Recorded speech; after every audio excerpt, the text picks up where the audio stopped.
Ya, Assalamualaikum warahmatullahi wabarakatuh. Selamat siang Bu Antik, selamat siang rekan-rekan semuanya. Kami dari kelompok 4 kelas A akan mempresentasikan hasil makalah, hasil diskusi kami mengenai tugas patologi birokrasi yang telah diberikan. Pada tugas kali ini, kelompok kami mengangkat kasus Verdi Sambo yang dikaitkan dengan abuse of power. Dengan judul Konspirasi di Balik Lencana, Patologi Birokrasi Terbongkar dalam Kasus Verdi Sambo. Sebelum masuk ke pemaparan, izinkan kami untuk memperkenalkan diri terlebih dahulu. Nama saya Esther Lanti Pakpahan dengan NPM akhir 043.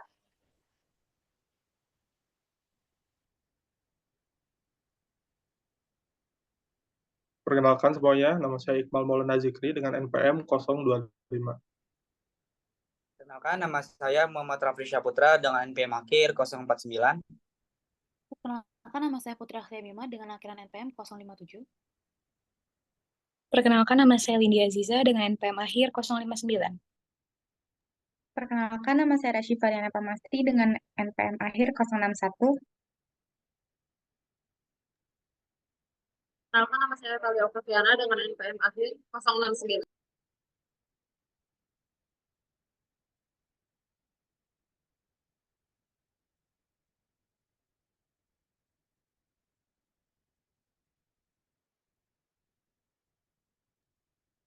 Baik, pertama-tama saya akan menjelaskan hasil diskusi latar belakang dari kasus ini. Dalam perkembangan zaman, negara tetap menjadi institusi yang dominan dengan tujuan memajukan kesejahteraan umum dan mencerdaskan kehidupan bangsa, seperti yang sudah diatur dalam Undang-Undang Dasar Negara Republik Indonesia tahun 1945. Negara sendiri berfungsi sebagai wadah untuk memenuhi berbagai kebutuhan, termasuk pelayanan publik, politik, keamanan, sosial, dan lain-lain. Untuk mencapai tujuan ini, dibangunlah sistem birokrasi yang berfokus pada efisiensi administrasi dan menjadi alat kekuasaan dalam menjalankan keputusan politik.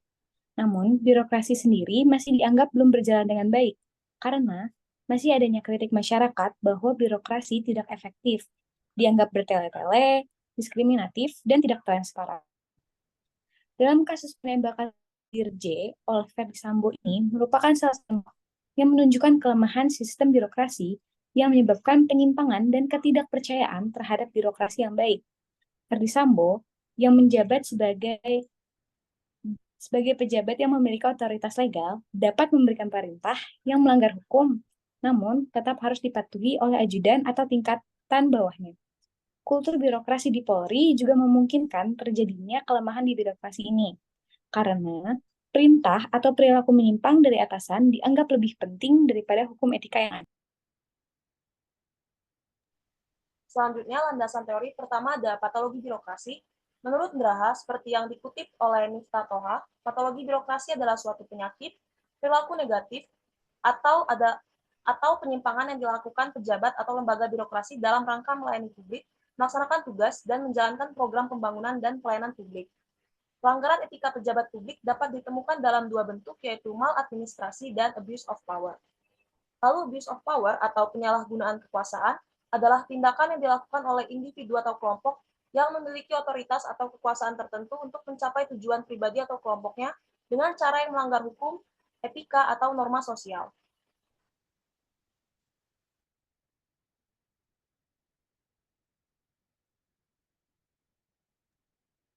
Selanjutnya saya akan menjelaskan mengenai kronologi kasus dari Verdi Sambo. Perwira Tinggi Polisi Verdi Sambo adalah Kepala Divisi Profesi dan Pengamanan atau Kadif Propam Polri, dan kasus ini muncul dari berita viral yang tersebar di media sosial pada Juli 2022 mengenai insiden tembak-menembak antar sesama anggota polisi di rumah dinas Kadif Propam Polri. Nah, kasus ini dimulai pada tanggal 8 Juli 2022, di mana Brigadir J meninggal dunia di rumah pejabat Polri Verdi Sambo di Perumahan Dinas Duren 3, Jakarta Selatan sekitar pukul 17.00 WIB. Dan pada tanggal 11 Juli 2022, Kepala Biro Penerangan Masyarakat Polri, Brigjen Ahmad Ramadan, mengumumkan bahwa Brigadir J tewas dalam baku tembak dengan ajudan Verdi Sambo, yaitu Richard Eliezer atau Berada E. Pada tanggal untuk menyelidiki insiden baku tembak sama polisi di rumah Verdi Sambo dengan Kapolri Komjen Gatot Edi Pramono sebagai penanggal lunas terlibat dalam tim ini. Pada tanggal 18 Juli 2022, keluarga Brigadir J melaporkan dugaan pembunuhan berencana ke Baris Krim Polri serta Ferdi Sambo dinonaktifkan dari jabatan Kadif Propam Polri oleh Kapolri dan memindahkannya ke pelayanan markas besar Polri. Dan pada 3 Agustus 2022, Brada Richard Eliezer atau Brada E ditetapkan sebagai tersangka dalam kasus kematian Brigadir J oleh Baris Krim Polri. Selanjutnya,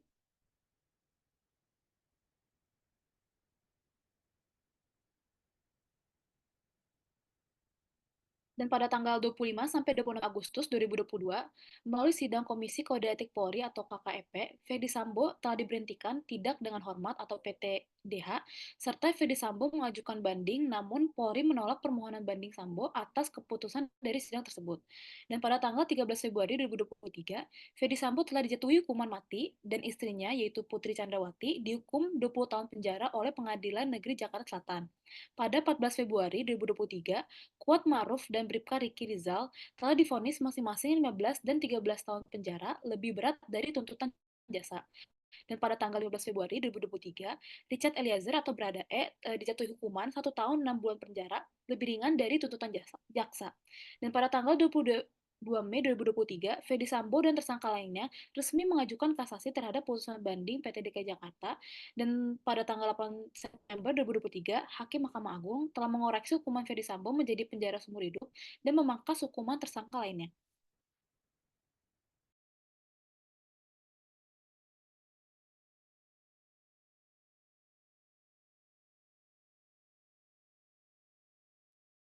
Baik, selanjutnya ini ada identifikasi penyalahgunaan kekuasaan dalam kasus Ferdi Sambo, di mana Ferdi Sambo memanfaatkan pengaruh juga kekuasaannya untuk merekayasa serta menutupi kasus pembunuhan yang dialami oleh ia sendiri. Sehingga kasus Sambo tersebut diindikasikan sebagai abuse of power. Selain itu, Sambo juga melakukan tindakan obstruction of justice karena menghalangi proses penegakan hukum. Nah, untuk permasalahan yang pertama ini ada skenario palsu,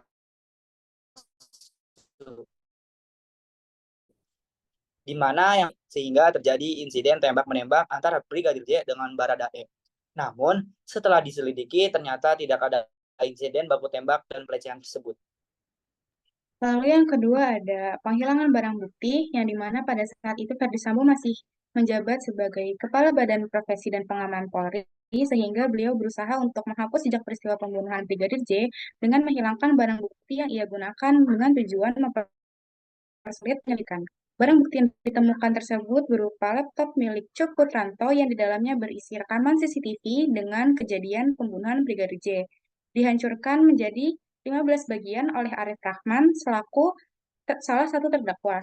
Arif Rahman sendiri ini merupakan salah satu terdakwa yang diperintahkan oleh atasannya, yaitu Brigjen Hendra Kurniawan, untuk melakukan pengamanan CCTV atas arahan Ferdi Sambo. Akhirnya Arif Rahman kemudian menghapus semua bukti rekaman serta menghancurkan laptop dan juga flash disk milik Cuk sebelum akhirnya dikembalikan kepada Cuk.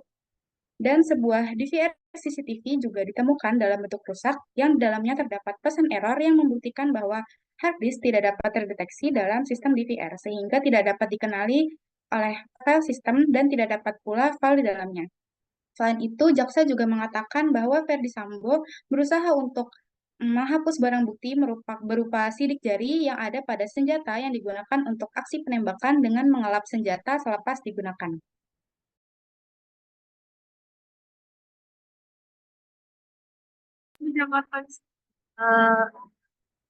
Lanjut ke dampak dari penyalahgunaan kekuasaan. Institusi kepolisian adalah pelayanan polisi sebagai bagian dari harus mematuhi amanat yang diberikan rakyat dalam rangka menjaga keamanan dalam negeri yang dilaksanakan secara demokratis. Itu menjaga keamanan integritas masyarakat, menegakkan hukum, serta memberikan perlindungan juga pelayanan kepada masyarakat. Kasus Ferdi Sambo menjadi salah satu contoh dari patologi birokrasi atau penyalahgunaan kekuasaan dalam institusi kepolisian di Indonesia yang memiliki dampak negatif. Dampak yang paling terlihat adalah berkurangnya kepercayaan masyarakat terhadap aparat negara, terutama kepolisian. Dikarenakan Ferdi Sambo menempati posisi jabatan yang cukup tinggi di kepolisian. Aparat negara yang seharusnya bisa mengayomi dan memberi contoh baik terhadap masyarakat, malah terlibat dalam kasus yang bisa dibilang paling berbahaya. kan menjadi pelaku dan mungkin dihintarkan bawahannya. Sehingga semakin dipertanyakan bagaimana integritas dan transparansi terkait fakta dan data yang ada di Kepolisian Republik Indonesia ini terkait permasalahan yang ada. Baik, setelah berikutnya saya akan menjelaskan tentang poin ketiga. Seperti yang kita dapat pahami bahwa hukum itu digambarkan sebagai seperangkat aturan dan peraturan yang dibuat oleh pemerintah untuk mengatur seluruh masyarakat. Hukum diterima secara universal, diakui, dan juga ditegakkan. Ini dibuat dengan tujuan menjaga ketertiban sosial, perdamaian, keadilan dalam masyarakat. Dan untuk memberikan perlindungan kepada masyarakat umum dan menjaga kepentingan mereka, etika tidak dapat dipisahkan dari hukum.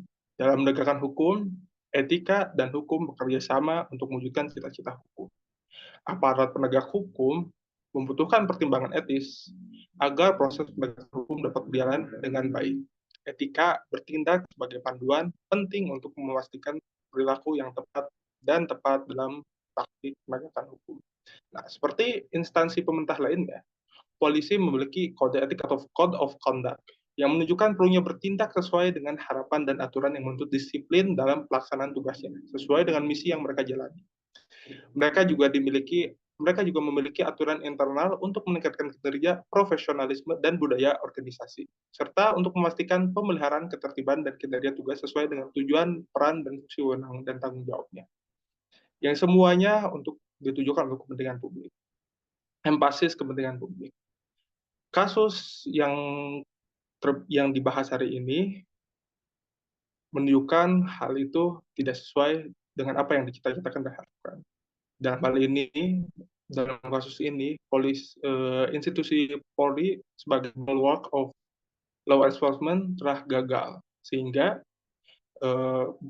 tibalah kita pada poin yang kedua, yaitu dalam kasus ini dampak penyalahgunaan kuasa itu merusak citra dan integritas penegak hukum, tidak hanya institusi kepolisian. Silahkan dilanjutkan oleh saudara yang lainnya. Baik, masuk kepada poin akhir yaitu kesimpulan, di mana kekuasaan tanpa etika berpotensi besar melahirkan abuse of power yang dapat berakibat pada tindakan-tindakan yang melanggar hukum dan moralitas. Dalam kasus Verdi Sambo, terlihat jelas bagaimana kekuasaan yang tidak diimbangi dengan prinsip-prinsip etika dan integritas dapat mengarah pada tindakan kriminal yang serius. Sambo yang berada dalam posisi tinggi di kepolisian menggunakan otoritasnya untuk memerintahkan bawahannya melakukan pembunuhan. Selain itu, kasus ini juga menyoroti permasalahan dalam birokrasi aparat kepolisian. Perintah Verdi Sambo yang melanggar hukum, namun tetap ditaati oleh bawahannya menunjukkan adanya kekuasaan absolut yang menekan prinsip-prinsip hukum dan etika. Baik, sekian presentasi dari kelompok kami, kelompok 4 kelas A. Apabila ada salah kata kami, mohon maaf. Kami akhiri. Wassalamualaikum warahmatullahi wabarakatuh.